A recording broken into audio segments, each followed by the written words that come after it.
Gemini Wing by Tecmo was released in 1987. This two-player vertical shooter has you playing as one of the Gemini ships, blue for player 1 and red for player 2. At first glance, Gemini Wing seems like any other shooter of the time, but it does have a twist. There are no main weapon power-ups as such. Instead, you have ball bombs. There are a variety to collect, with each having its own unique quality. These can range from a circular smart bomb, a wave bomb that will take out anything in front of it, to a pretty rubbish 3-way fire attack. Up to 8 bomb balls can be collected, which follow your ship like a tail. Apart from that, the game really doesn't do anything that you haven't seen done better in other games. Still, despite its pretty basic gameplay, it does have some awesome bosses, which is probably how it received the cult following it now has.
All the home computer ports were handled by Imagitech, apart from the X68000 version. This Amiga port is yet another Atari ST conversion. It lacks the parallax scrolling of the arcade game and does suffer from those chunky looking sprites that Amiga shooters tend to have. This wouldn't be too bad, mind you, if only the hitbox was smaller. You see, you can die even though it's perfectly clear the bullet hasn't touched you. This makes the game difficult to play, because at times it's not easy to fit between the enemy projectiles.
Graphically, the ST port is the same as the Amiga, yet for some reason it doesn't look as chunky.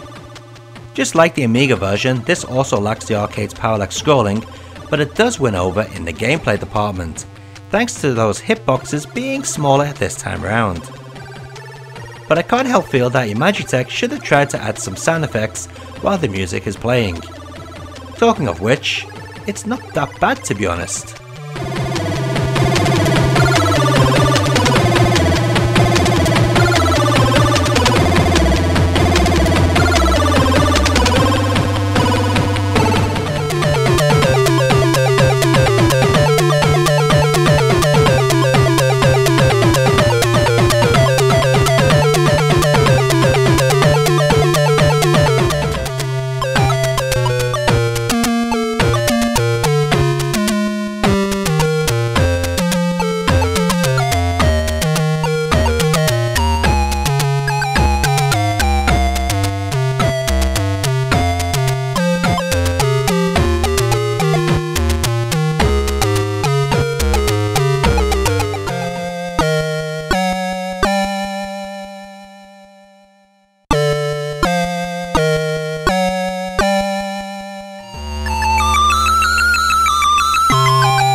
As with many Amstrad CPC games, this looks fairly respectable until it starts moving. The speed at which the game runs is just way too slow, making it seem more like a test of endurance than a game of enjoyment. Just like the Amiga ST and all the other home computer ports bar the X68000, you fire your bombs by holding down the fire button. This will engage the rapid fire while also letting off one of your stored bombs every few seconds. This system kinda works, but I've noticed the rate at which the bombs are let loose is kind of erratic at times.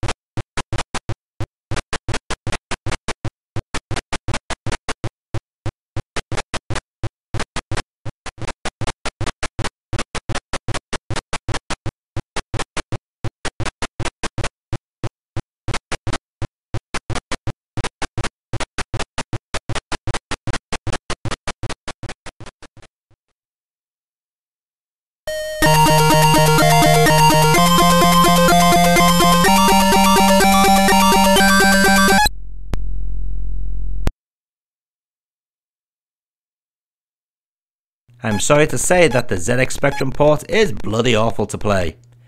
Not because of the controls, no, they're just fine, but because you can't see a bloody thing coming towards you. Everything blends into the background. There are times I haven't even noticed one of the enemies until it shoots me down.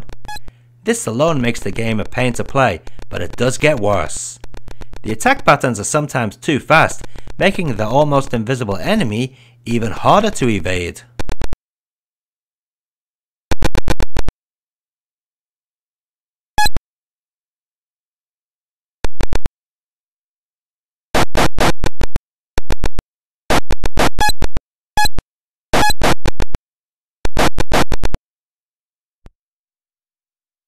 Oh my god, what the f is this? They haven't even tried to port this properly. Is this the MSX or a Spectrum?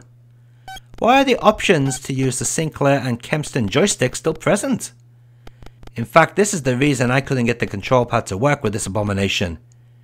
Mind you, it's just as well judging by how awful it runs.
This is more like it.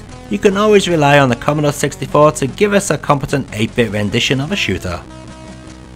Not only do we get music while playing, but also graphics which outshine the rest and the gameplay that puts the Amiga and ST ports to shame. Yeah, I know it doesn't look as good as the Amiga and ST, but for an 8-bit system, it sure tries to convey the arcade presentation.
Now this is more like it. Coming to us from System Satcom, this X68000 port is pretty much arcade perfect, apart from the screen resolution. You couldn't ask for anything more, to be honest. If there's a version of Gemini Wing you must own, then this is it. Just a shame the hardware to run it cost an arm and a leg.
And let's take a look at all those versions of Gemini Wing running side by side.